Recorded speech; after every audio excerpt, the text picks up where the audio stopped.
Well, a couple of weeks ago, we've been highlighting about how one of China's largest property developers, Evergrande, was on the brink of default in terms of the kind of large loans that it had.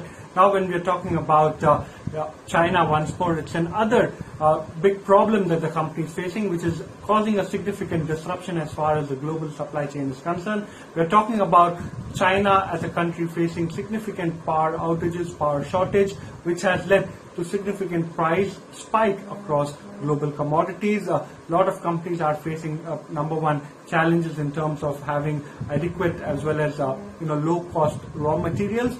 Other than that, a lot of construction activity, a lot of manufacturing activity too has been halted due to the kind of power supply worries that China is currently facing. So what's exactly happened? We're talking about China facing a significant power supply shock. Crackdown has been seen on power consumption. Crackdown on consumption from rising demand from electricity, number one. Strict targets seen from Beijing in order to cut emissions. Power guzzling industries have actually been asked to curb production, some cases even being asked to shut down.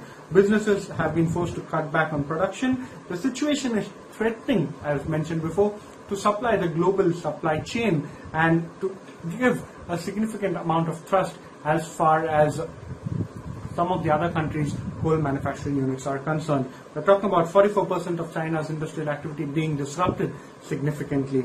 So when you're talking about China, China has set a very strict carbon emission target, aim to have carbon emission peak by or before 2030 and achieve carbon neutrality before 2060.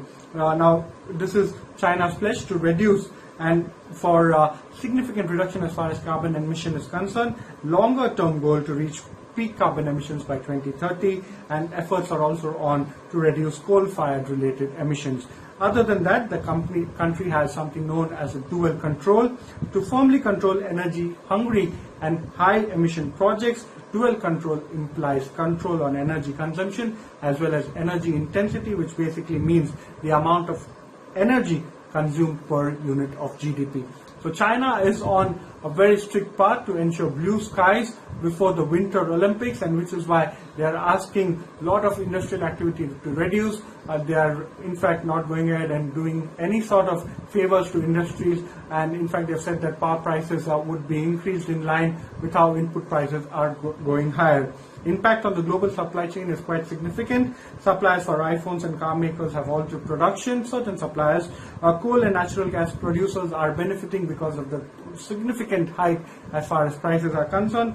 Energy intensive sectors like metals, chemicals, etc. are impacted significantly. Gas importing, consumption and distribution are negatively impacted.